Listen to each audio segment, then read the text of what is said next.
Şu arada yavaş yavaş başlamaktadır hareketler. Tabii ki daha önceki yıllara göre Kurban Bayramı yaklaşırken son 1-2 güne kadar satışlar başlamakta. Gerçekten bu sene küçük başta, büyük başta fiyatlar uygundur.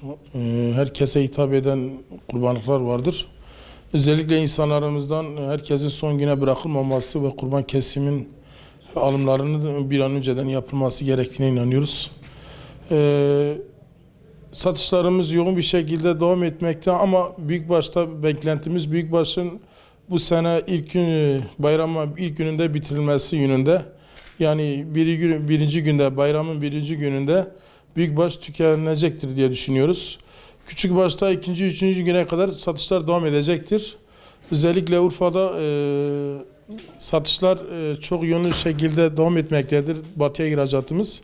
Ama bizim beklentimiz insanlarımızı son güne bırakılmadan hem tüketici hem besici aslında iyi bir şekilde bu Kurban Bayramı geçirmemizin daha iyi olacağını ve satışların daha iyi olacağını düşünüyoruz. Geçen sene büyükbaşta 19 lira canlı %8 fileyle satılıyordu. Bu sene 18 civarında satılıyor. Küçükbaşta da 19 lirayken toklu kuzu bu sene 17,5 lira arasında değişiyor fiyatlar. Yani %15-20 düşüş şu anda mevcut. Ve herkese hitap edecek bir şekilde satışlar devam etmektedir.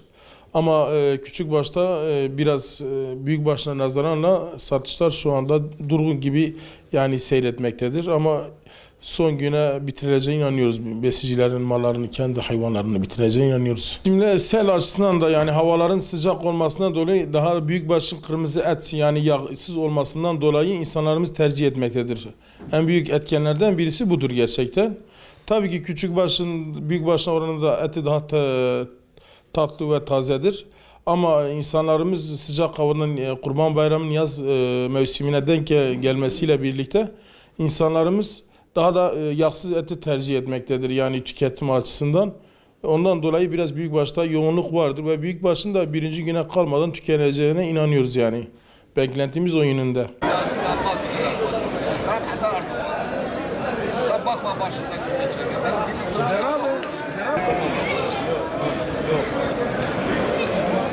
Satla gitsin.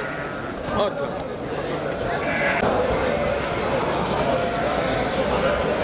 Abi bu sene durumlar durgun gibi görünüyor. Geçen seneye göre mesela hayvan 19'a kadar giyiyordu. Şu an 17-17,5'tur. Piyasa yok. Her şey ikiye katlanmış, hayvan yerinden duruyor. Daha düşüğüne diyebilirim yani. Öyle bir canlama yok. Şu an yok.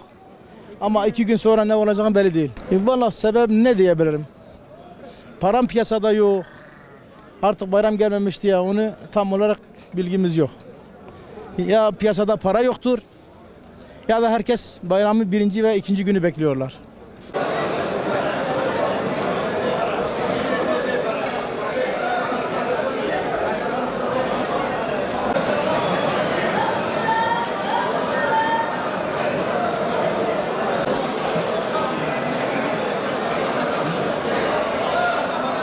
Fiyatlar geçen seneye göre fiyatlar eski fiyat. Fiyat düşüklüğü olmuş, artış olmamış. Satışın olmamasının nedeni doların yükselmesidir. Dolar yükseldikten sonra ithal gelen mal şu an ihracat olacak. Onun beklentisinin içindeyiz. Şu an satışlar durgun. Millette para yok. Kimse bir şey alıp satamıyor. Kurbanın biteceğine inanıyorum yani. Herkes keserse kurban bitecek her sene gibi. Alıcılar da rahatlar, tüm esnaf rahatlar yani. Piyasaya da para girer.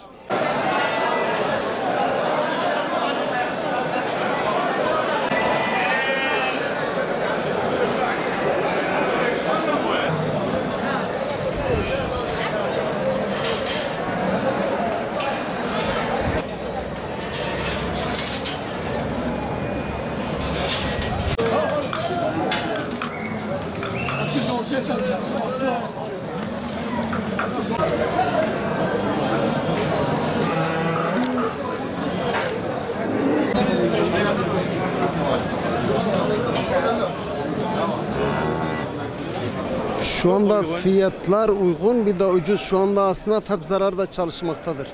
Her şeye zam geldi. Küçükbaş yani eski fiyatındadır. Buradaki esnaflar 23-24 mal ettiler. Şu anda 20 milyon 18 milyonda satılmaktadır. Bütün esnaflarımız şu anda zarar yapmaktadır. Vallahi inşallah beklentimiz yüksektir. İnşallah bundan sonra iyi olmasını Allah'tan dileriz. Başladı. Eskisine göre biraz başladı. Beklentimiz pazartesiden sonra daha iyi olmasını bekliyoruz. Büyükbaş şu anda pahalıdır. Kilosu canlı 19 milyon, küçükbaşın canlı kilosu 18 milyon. Büyükbaş küçükbaştan daha yüksek. Tabii her şeye zam geldi ama küçükbaş, koyunlar hepsi bütün esnaflarımız bir arpa kilosu şu anda 1 milyon 100, saman 1 milyon ama maalesef küçükbaş şu anda bütün esnaflarımız zarar etmektedir.